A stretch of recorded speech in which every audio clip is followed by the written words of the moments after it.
A blizzard swept the valley when a battle-scarred cowboy found a silver-eyed colt shivering beside its dead dam. He carried it in, fed it drop by drop, and named it Storm. The horse grew strange and strong, calm in danger, wild in peace. Folks whispered devil, but Storm saved lives during the worst freeze in years. Then the government showed up with a seizure order. The law said surrender. His heart said no. Now the whole town stands at the gate. Will mercy survive the storm? The storm had passed 3 nights ago, but the world still looked like it hadn't quite forgiven the sky. Snow lay heavy on the sagebrush, fences bowed low under white weight, and every sound seemed half-swallowed. Eli Harper moved slow through it, his coat stiff with frost, checking the last of his calves. He'd learned patience the hard way, first in war, then in grief, and the ranch work gave him something quiet to hang on to. Inside the barn, the silver-eyed colt waited. Storm. Eli had nursed the animal from near death. That first winter, milk by teaspoon, warmth by hand. Now the Mustang's coat caught light like hammered steel, and when the wind rattled the walls, the horse didn't flinch. Storm just breathed. Deep, steady. The kind of breathing Eli had to remind himself to do some days. By mid-morning, a truck ground up the drive, tires spitting ice. A man in a government parka stepped out and adjusted his hat. His clipboard looked out of place here. "Mr. Harper?" Eli nodded. "That's right. Agent Beaumont, U.S. Wildlife Services. Got a notice for you." The man's voice carried that polished, calm government men practiced. Firm, impersonal, final. He held out a paper sealed in plastic. Eli wiped his gloves on his coat and took it. The words were sharp as barbed wire. Temporary containment order. Subject, unclassified equine. Potential risk. Immediate custody requested. Eli's brow furrowed. "You think this horse is a danger?" "Not my call," Beaumont said, looking past Eli toward the barn. "We've had reports. Neighbors say it chased off a bear, made other livestock spook, and the, eyes—" He hesitated like that word alone might explain it. "Unnatural." Eli leaned on the gate. "You ever seen a horse's eyes change with the light?" Beaumont didn't answer. "We'll need him surrendered for observation." 7 days. After that we return or reclassify. Eli read the notice again, lips tight. "And if I say no?" Beaumont smiled like a man used to winning small arguments. "Then you'll be in violation of a federal order, sir." Eli folded the paper slow, slipped it in his coat pocket, and met the man's eyes. "You'll get your answer when I've had time to think." "I'd advise against delay," Beaumont said. "This kind of case can go bad fast." Eli didn't flinch. "So can weather." He turned, walked back toward the barn, and closed the door behind him. Storm lifted his head, breath curling in silver steam. Eli rubbed the colt's neck. "They think you're trouble," he murmured. "Guess that makes 2 of us." Outside, Beaumont scribbled something on his clipboard, slid into his truck, and drove off without another word. The engine's hum faded into the hills. Eli leaned against the stall door, watching the colt's steady eyes in the half-light. He wasn't a man given to anger. It took too much energy. But something in him stirred, old and tired, but alive. The government could take a lot of things. Not this. Not the one thing that had reminded him what it meant to care again. By dusk, the valley wind was back, thin and cutting. Eli walked to the gate, the paper still folded in his pocket.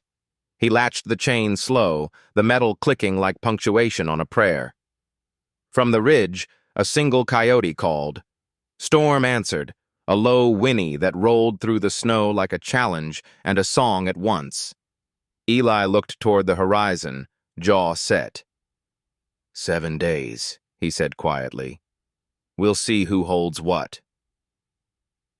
The storm had left more than snow behind. It had left a test of what mercy costs. The paper gave Eli 7 days to surrender storm or break the law. By the next morning, the valley already knew. News traveled faster than snowmelt, first through the cafe in town, then across the feed store, and by evening, it rode the airwaves. Some rancher's silver-eyed colt had spooked a bear and was now under federal review. Half the comments praised Eli for saving the animal. The other half called it unnatural or too wild to trust. Eli didn't read the comments. May did. She showed up before dawn, knocking twice, her breath fogging under her scarf. "They're talking about you online, Eli. And not the good kind." He poured her coffee, steady and quiet. "I figured as much. You need to talk to someone who can help." He smiled faintly. "I am." May had been his neighbor for 10 years, a widow with a laugh she used less often since her husband's accident. She'd seen the colt grow up. She knew how Eli worked. Slow, careful, fair. Out back, Storm lifted his head from the hay net, ears twitching. The wind carried the sound of tires crunching through half-melted snow. A convoy of white vehicles crawled up the lane, media vans first, then the same gray government truck. "Guess your friend's back," May murmured. Agent Beaumont stepped out, hat in hand, smile thin as a frost line. Behind him, 2 deputies unloaded metal panels, the start of a portable corral. "Mr. Harper, we're proceeding with containment per schedule." "You're early," Eli said. "Public safety doesn't keep office hours." May crossed her arms. "Neither does decency." Beaumont ignored her. "We'll need the animal secured by sundown. Cooperation goes a long way in these matters." Before Eli could answer, another truck rattled up the road, a green vet rig with Dr. Ruth Calder, DVM, stenciled on the side. She was tough, practical, hair pulled into a low braid. She climbed out, holding a folder thick with lab results. "Agent Beaumont," she called, "you might want to read your own regs before trespassing. This horse tested negative for every marker you listed in your claim." Beaumont frowned. "The notice isn't medical. It's behavioral." Ruth flipped the folder open. "Behavioral based on gossip? You've got cleaner data from a coffee pot." Eli stood beside her, calm but firm. "You have your orders," he said to Beaumont. "I've got mine. 7 days." The agent's jaw flexed. "You're making this harder than it has to be." Eli looked past him, where a few townsfolk had gathered. Jed, the old prospector, coat flapping like a sail. 2 ranch kids holding cardboard signs that said, "Let him keep his horse." "Harder's how we learn what we stand for," Eli said. May stepped closer, voice low. "They're filming this, Eli. Everything you say goes out tonight." He nodded once. "Then I'll speak plain." He walked to the fence, hands resting on the top rail. "This colt didn't ask for trouble," he said, voice carrying in the cold air. "He didn't break anything, bite anyone, or run wild. He just lived. That used to be enough." Even the cameraman paused. Beaumont cleared, his throat. "Public sympathy doesn't override procedure." Ruth handed Eli a paper, official letterhead, blue signature at the bottom. "You've got support, Eli. The county vet board's backing your appeal." Beaumont's face tightened, calculation flickering in his eyes. "Fine. You've got 72 hours until the hearing, but after that, the order stands." The wind gusted, flapping his coat as he turned back to the truck. When the convoy rolled away, May exhaled. "You bought time." Eli looked toward the barn, where Storm's silver eyes watched from the shadows. "Time's all a man ever really gets," he said softly. Ruth snapped her folder shut. Then we'd best use it. I found something strange in the blood work, but it's not what they think. Eli raised an eyebrow. Strange how? Unusual, she said, but natural. Ruth's discovery hinted at something rare, and proof that could turn the whole case around. The morning after Beaumont's visit, frost laced the pasture fence like lace spun by winter itself. Eli Harper stood in the barn aisle with Storm pressed close at his side, a brush in one hand, Ruth's folder in the other. Dense bones, rapid muscle maturity, no deformity, not a hint of viral markers, Ruth said, her voice quiet but firm. He's not a mutant. He's just ahead of the curve. Eli stroked Storm's neck, like a story that gets to the ending before folks are ready to read it. Ruth nodded. That scares people. But fear's not the same as risk. They sat on a hay bale with the folder between them. Ruth flipped to the blood panel, tapping a highlighted section. See here? This gene variant explains the silver coat and growth rate. It's rare but documented. Nothing abnormal, just uncommon. Eli leaned back, exhaling through his nose. So they've got nothing. They've got loud, Ruth replied, and that sometimes wins the room before truth walks in. That afternoon, Jed arrived with an old tin box and a battered leather-bound ledger under one arm. Brought the good book, he said with a wink. Eli poured 2 cups of coffee and waited while the old prospector opened the ledger. Inside were penciled notes from 5 decades of valley winters, colt sightings, grazing rotations, weather patterns. Jed flipped to a page near the back. 1979. Silver yearling spotted near Cotton Ridge. Same in 81. Then again after that hard freeze in 88. My brother called it a ghost remount, descendant of old cavalry stock. Eli studied the page. The handwriting was steady, deliberate. Ruth glanced over his shoulder. That's a bloodline, not a fluke. Jed nodded. Storm's not the first of his kind. Just the first to be raised close enough for folks to notice. Out front, May rapped twice on the doorframe. You boys want to see something? They followed her to the kitchen table, where she'd spread out a copy of Beaumont's notice. She tapped a paragraph buried near the bottom. Here. Seizure requires demonstrable risk of imminent harm. Not rumor. Not suspicion. Actual harm. Ruth's brow lifted. And they haven't got it. Eli ran a thumb along the page edge. So they're bluffing. May gave a tight smile. Or hoping you'll fold before calling. Storm nosed the door behind them, silver eyes catching the late sun. Eli crossed to him, placed a hand between the colt's ears. They called him a threat, he said quietly. But this horse has never done anything but stand by me. Jed stepped beside him. Then maybe it's time we stand by you. Eli looked at the documents, the science, the sightings, the loophole. Ruth, he said, can you be ready to testify? She nodded. Already writing my report. Jed, Eli asked, mind loaning that ledger for the hearing? Jed grinned. Wouldn't be the first time it's told the truth louder than the law. May folded the notice with precise hands. We've got what we need. Now we need the right room. Eli glanced out at the pasture. Storm stood still, ears flicking toward the wind, body calm as stone. No, Eli said quietly.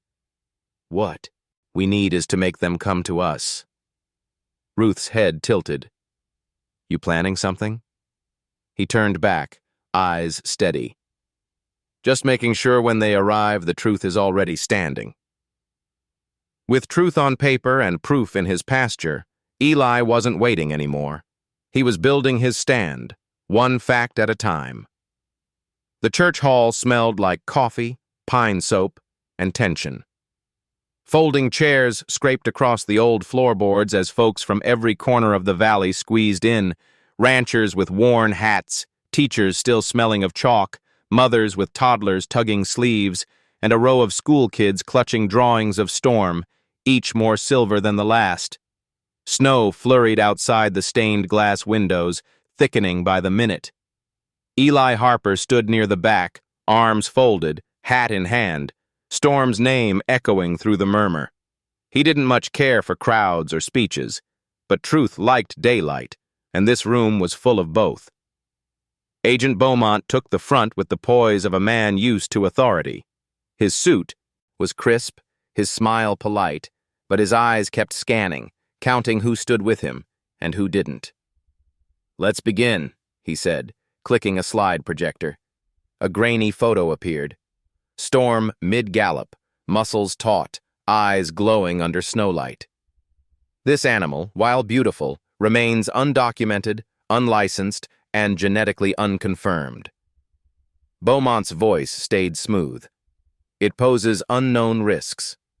Potential aggression, structural instability, liability for the county if it's kept in domestic proximity. A murmur rolled through the room. Ruth Calder rose, her medical file tucked under one arm.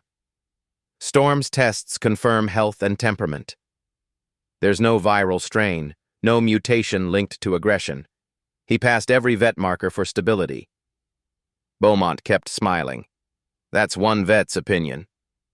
It's also science, Ruth replied, crisp. Next came Jed. He shuffled forward with his ledger like a sacred text. Seen horses in these parts near 50 winters. That colt ain't cursed, just rare, like a white. Buffalo, only louder. Some folks chuckled. Then May stood, straight and composed. My son has night terrors. Storm stood by him once during a thunderclap. That colt didn't rear or bolt, just stayed, breathing steady. You don't fake that kind of peace. Beaumont raised a brow. Ma'am, we're discussing public safety, not sentiment. No, May said, voice clear. You're using fear to dress up a guess. The tension broke like a dry twig. A few clapped. Most just leaned forward. Then it happened. One of the schoolboys near the aisle slumped forward with a soft groan. His friend called out. Others clutched their bellies. Panic swept like wind through wheat. Beaumont stepped forward, seizing the moment. Ladies and gentlemen, please. This is exactly why caution matters. We don't know what exposures may have occurred. Ruth was already at the boy's side. This isn't from Storm, she said sharply. Symptoms like this take 12 to 24 hours to incubate. This started before anyone entered this, while Eli knelt, helping pass water bottles, guiding kids to sit flat and breathe. Ruth examined the first boy's eyes, checking for fever. It's likely norovirus. Nothing to do with livestock, but panic will worsen it. Outside, the wind howled louder, smearing snow across the windows like whitewash. The storm had arrived early. The moderator, Pastor Jenkins, rapped a wooden cane against the pew. Meeting adjourned until formal hearing. No seizures, no orders, no more arguing in this hall tonight. Get these kids warm and home. Eli didn't say a word. He just helped clear chairs, nodding thanks to neighbors who met his eye. Ruth packed her files with sharp, deliberate hands. Jed whispered. They blinked. Outside, the snow stung like salt. May leaned into Eli. You feel that? Eli turned. What? Pressure building, she said. Same as before a break in the fence. A blizzard brews, a hearing nears, and fear runs faster than facts, can calm hold when the next gust hits. The next morning, ice hung from the fence line like glass teeth. Eli Harper set down his coffee and rolled up his sleeves. The hearing was in 48 hours, and the snow hadn't let up since the town meeting. Still, he moved with quiet purpose, nailing fresh boards to the gate, raking the drifts away from the barn. Beside him, May carried survey stakes and a small folding rule. You're really doing this? She asked, not unkindly. Law don't care how loud a man shouts, Eli said, marking a post hole. Only what's filed, signed, and backed with facts. Inside the house, Ruth Calder finished scanning the final page of her affidavit. Her handwriting was precise, clinical. She'd attached Storm's blood panels, temperament logs, and a letter from Pastor Jenkins attesting to Eli's mental health treatment and the calming effect Storm had during grief recovery. When she handed it over, Eli blinked down at the header. Therapy companion registration? You said Storm steadies your breath, she said. That makes him more than livestock. Makes him necessary. He nodded, slow and thoughtful. Then we file it today. By noon, the papers were at the county clerk's desk. By sundown, a wooden sign hung on Eli's gate. Respect the quiet. Therapy animal on premises. But Mercy rarely walks alone. The next day, a new truck crunched up the snowy drive. Beaumont stepped out, now wearing a longer coat and a thinner smile. 2 contractors followed behind him, rolling out a portable corral, panel by panel. What's this? Eli asked, voice low. Standard perimeter setup, Beaumont replied. While your appeal is pending, we're escalating precaution under Federal Interim Clause 12. You mean you lost the first round and now you're moving the goalposts? May muttered, arms crossed. I'm following the process, Beaumont said, smoothing his clipboard like it needed calming. Eli didn't argue. He brought out 2 mugs of black coffee, offered one to each contractor, and asked where they were from. Kansas, both of them. One had a daughter in 4-H. The other used to ride roping horses in Amarillo. As they worked, Eli took measurements beside them, not blocking, not stopping, just matching every post they sank with one of his own. His tape measure clicked. His pencil marked ground. You're not going to fight us? One asked. No need, Eli replied. Yours is temporary. Mine'll hold. That night, someone dumped a black trash bag full of butcher offal just outside the barn. The stench hit hard and fast, rank meat, old blood, and tied around the bag's neck, a red scrap of ribbon. May's jaw clenched. That's Vera's ribbon, she said quietly. Eli didn't raise his voice. He fetched a lantern and hung it high beside the bag. Then another, and another. By the time dawn broke, 3 golden halos lit the truth clear as day. Ruth arrived, scarf over her nose, and snapped a photo. Fresh, she confirmed. Dumped hours ago. Nothing to do with Storm. Eli nodded once and shoveled it into a sealed crate. Let him see it in court. Beaumont returned. Later, saw the lanterns, the sealed crate, and the paperwork posted beneath the respect sign. His jaw ticked, but he said nothing. Eli simply looked him in the eye. You build fear. I build fences. Let's see which one lasts. As the storm deepens and sides harden, one man's quiet preparation may be louder than 1,000 accusations. Will it be enough when the law comes knocking? Snow turned slushy underfoot as midday warmed the ridgeline, but the tension stayed sharp as barbed wire. Eli was raking straw when it happened. A crowd had gathered near the gate, locals, looky-loos, and a few from the neighboring counties who'd read about the silver-eyed colt. Some leaned on fence posts, arms folded. Others whispered near camera tripods. Storm grazed quietly behind the newly staked barrier, ears twitching but unbothered. Then a voice rang out. Government says that horse is a risk. Maybe the old man is too. Eli turned toward the sound. The speaker was young, red-faced, and eager, leaning too hard, into the thrill of a stirred pot. He wasn't local, maybe a friend of the contractors or just someone chasing wind. You don't know what you're talking about, May said flatly from the gate. The man sneered. Lady, if I wanted a housewife's opinion, I'd... Eli stepped forward, not fast, just firm. That's enough. The man shoved past May, making her stumble. Eli caught her elbow, steadied her, then squared his shoulders. You put hands on someone again, he said quietly. You'll answer for it. The contractor stepped back, but a deputy, too green and too proud, had already started striding up the road. He saw the crowd, saw Eli's posture, and made the wrong call. Mr. Harper, you're under arrest for interference with a federal operation, he barked. Turn around. The crowd fell silent. Even the wind seemed to hush. Eli didn't resist. He set down the rake, nodded once to May, and held out his hands. The cuffs clicked loud in the quiet. Storm let out a single, soft whinny. They put Eli in the tiny town, jail, 2 cells and a desk clerk who looked vaguely apologetic. No lockup rail, just cold concrete and a ticking wall clock. The sheriff was out of town on a real case, which left the deputy to puff his chest behind the desk. You got something to say? The deputy asked, trying to sound stern. Nope, Eli said, settling onto the bench. Just wondering how long before someone notices what matters. That night, Ruth came by with a sandwich wrapped in wax paper and a thermos of tea. You okay? She asked, standing by the bars. Eli smiled faintly.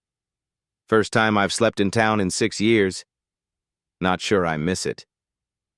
Jed followed an hour later, bringing his old pocket watch and a grin. Wanted you to have the time straight when they admit they're wrong. Back at the ranch, neighbors didn't wait. Under lantern light, they finished what Eli started, setting fence posts, bracing panels, and staking flags to code. Boone brought a level.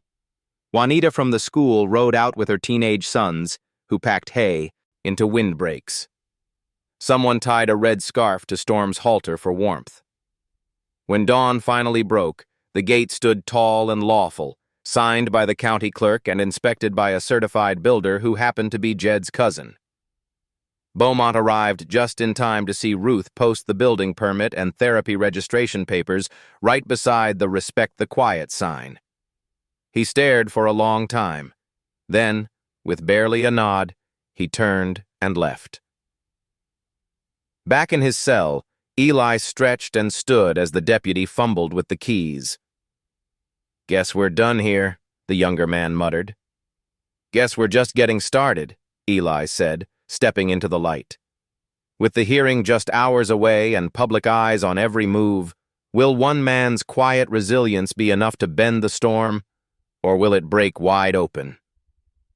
The hearing room was packed before the sun had cleared the eastern ridge.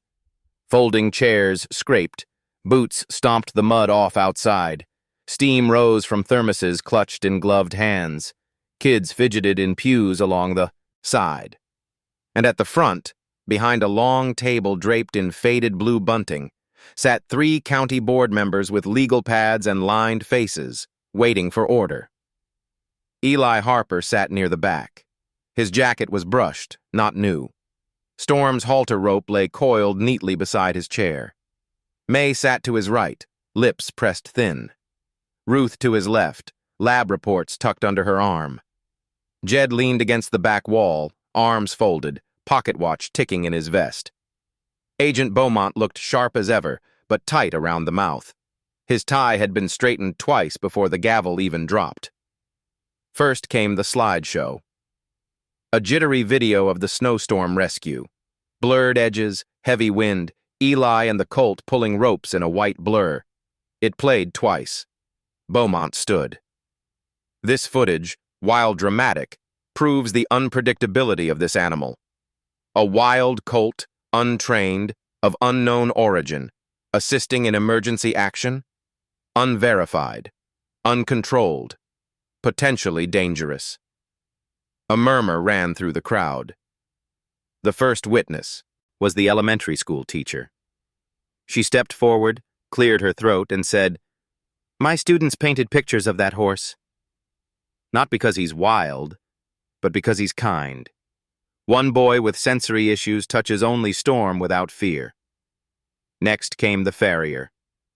"No signs of kicking, biting, Buck. Hooves clean, growth steady. Horse listens better than most folks do." Ruth testified with calm precision, laying out the mutation in Storm's bloodwork. It's rare. Not supernatural. Not a risk.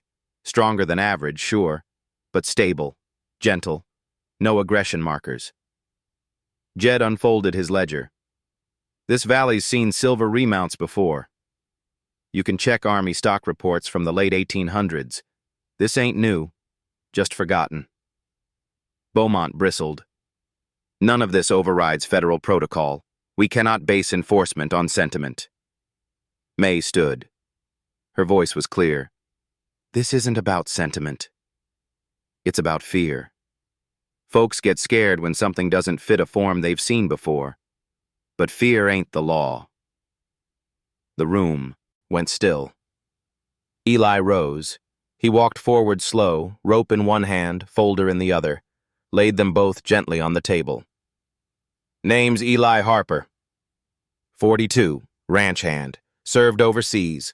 Don't like crowds, don't sleep much, but I've lived with horses since I could walk, and I've never seen one with eyes that steady. Storm don't flinch at lightning, don't spook at noise. He listens.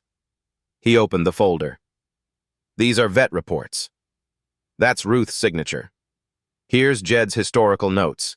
And this, he tapped the top sheet, is a signed therapy companion registration, backed by medical need and clergy council. He looked up. I ain't asking for favors, just for sense. You say prove he's dangerous. I say, show me how he's done harm. The board members exchanged looks. The chair cleared his throat. Before he could speak, the back doors banged open. A park ranger, wind-chapped and breathless, stepped forward with snow still on his boots. Sorry, had to ride in. Ridge collapsed near the old ravine last night. Lost the herd for a bit. Except we didn't.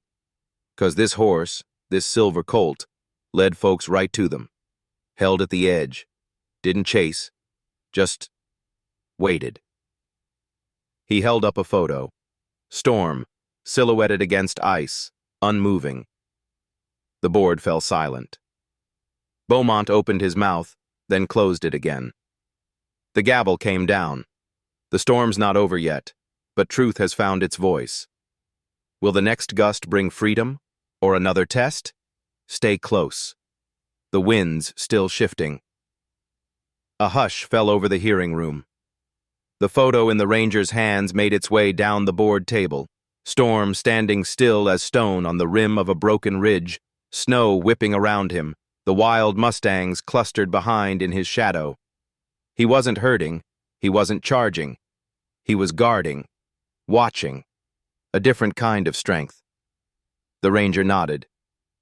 3 neighbors saw it, said the colt heard something under the snow and led him there. The spring's still running beneath that drift. Saved every horse in the ravine. Beaumont sat motionless. His knuckles whitened against the tabletop, lips pressed into a thin line, but he said nothing. The board chair leaned forward. With this testimony, and no proof of harm or aggression, the seizure order is hereby vacated. Citation dismissed. He turned toward Beaumont. Agent, you're instructed to cease interference and issue formal apology, publicly. Gasps whispered around the room. Beaumont's jaw clicked. Sir, if I may. You may not, the chair said, quiet but firm. You've embarrassed this agency and this community. He gavelled once. Meeting adjourned. A warm noise rose, a ripple of laughter, sighs, murmurs of finally and 'bout time. Ruth let out a breath she didn't know she'd been holding. Jed gave Eli a firm nod. Eli just stood still. May touched his arm. It's over, Eli. He looked at her, unsure. Feels like we're just starting something. Outside, the cold had softened. Clouds parted like tired lungs, exhaling. Sunlight spread gold across the snowpack. And at the edge of the fence line, Storm waited, silver eyes steady, head tilted toward the ridge. Children ran ahead to pet his flank. He didn't move, just let their hands brush his coat. Then came the ribbon. One little girl, maybe 7, took a pale blue ribbon from her coat pocket. She tied it gentle to Storm's halter, right beneath his ear. "For being brave," she whispered, "and for being good." Eli stood behind them, boots deep in the crusted snow. Beaumont walked past, face unreadable. For a second, he paused. "Nice trick," he muttered. "But you know he don't belong to you." Eli looked him square. "No," he said. "But he chose to stay. That counts for more." Beaumont scoffed, then climbed into his truck without another word. The crowd began to break. Families heading back down the hill, handshakes exchanged, voices soft and kind. A few reporters asked questions, but Ruth blocked them with a firm, "No comment today." By the barn, Jed laid a gloved hand on Eli's shoulder. "You done good, son. Real good." Eli nodded once. "I didn't. Do it alone." May stepped forward. "And you don't have to keep doing it alone." That night, the house was quiet. Storm lay in the barn, curled in fresh straw, the ribbon still tucked behind his ear. Eli leaned on the doorway, mug of coffee in hand, watching the colt's sides rise and fall. In the distance, coyotes howled, not close, just singing. May came up beside him, wrapped in Eli's old wool coat. "Funny," she murmured, "how something wild can bring out the best in everyone." Eli didn't answer right away. Then he said, "He gave us something to protect. That's what steadies a man." May looked out at the moonlit pasture. "You think he'll stay?" Eli glanced at the silver eyes peeking open in the hay. Storm blinked once, then tucked his head back down. "I think he already has." Hook for Part 9. But when the wild herd returns, will Storm's choice hold, or will the wind call him away?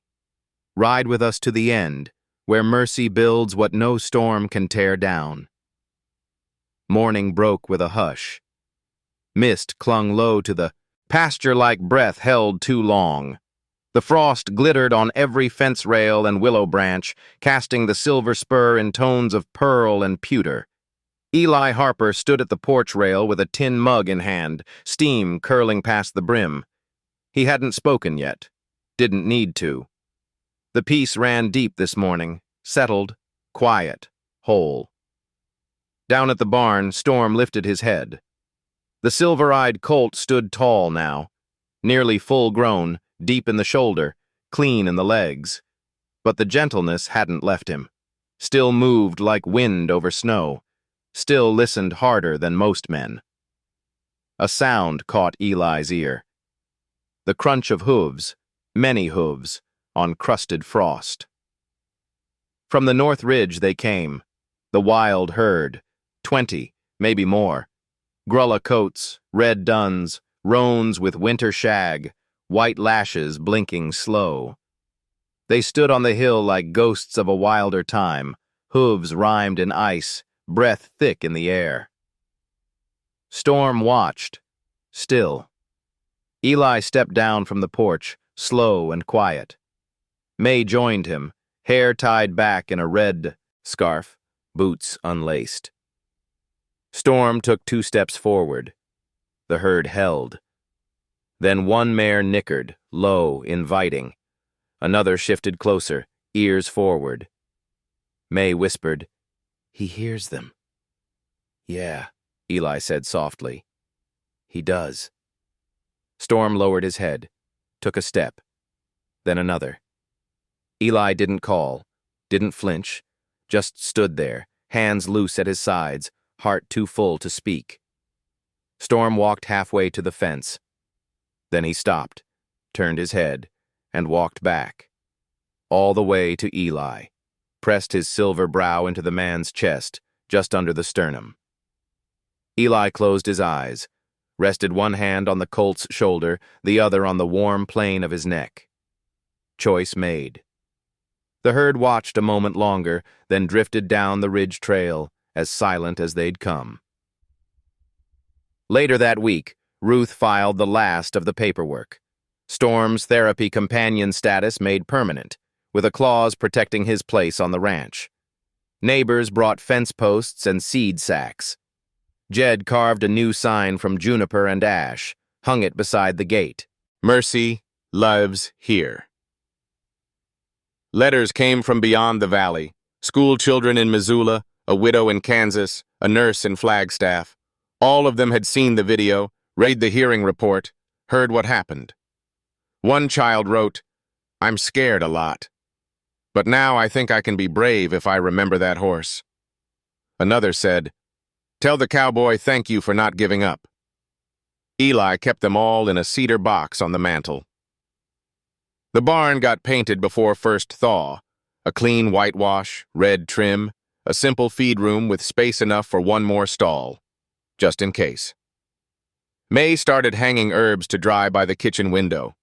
Storm dozed in the sun near the porch. Eli repaired saddles and mended harnesses, slower now, but steadier.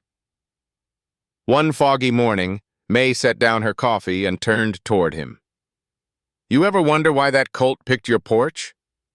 Eli looked out toward the ridge. Maybe he didn't. Maybe the storm picked both of us.